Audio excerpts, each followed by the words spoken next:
I'm Betsy Stolfa, and I'm on the Delano City Council. I'm Mark Maloney. I'm the Public Works Director for the City of Shoreview. We're at Shoreview's maintenance facility. Today we are on Shadywood Lane. This is a road that we have completely reconstructed this year. Well, in a street improvement district, we identify all of the people who will benefit from the street improvement project. Then those people pay for that work. So if you live across town, you don't need to worry about an area that you may never drive in. And likewise, when their project is done, whether they live in a cul-de-sac that is rarely used or on a through street that's used quite a bit, everyone benefiting from that street improvement project has a stake in it. Street improvement districts would give local government the flexibility to use taxpayer assets in the most cost-effective manner. A funding source that would be there at the right time for the right rehabilitation strategy is a much better solution for taxpayers than waiting till things are in a desperate situation for funding. The graph shows that it's much more cost-effective to spend money early in the life cycle of an asset rather than waiting for more catastrophic failure.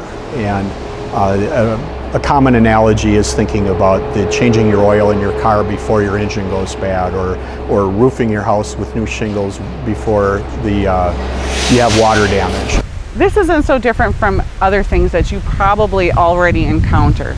In some towns, there are sidewalk improvement districts that are almost identical to a street improvement district.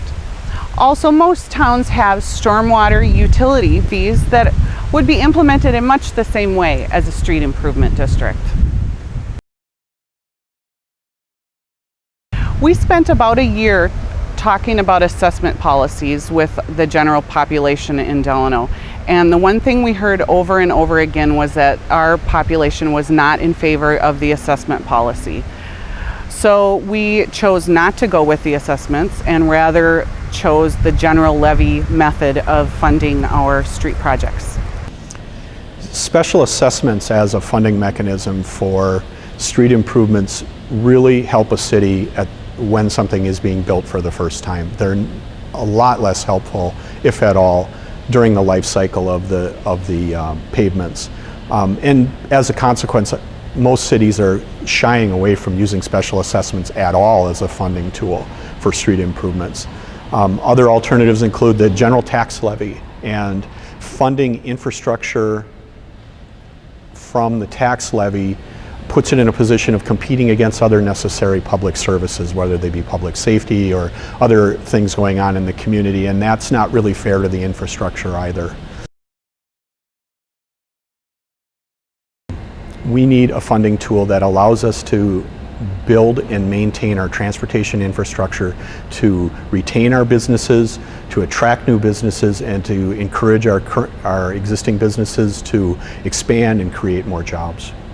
I think our residents would have really liked to have this option. In fact, they told us it seems most fair for the people who benefit from the road to pay for the road.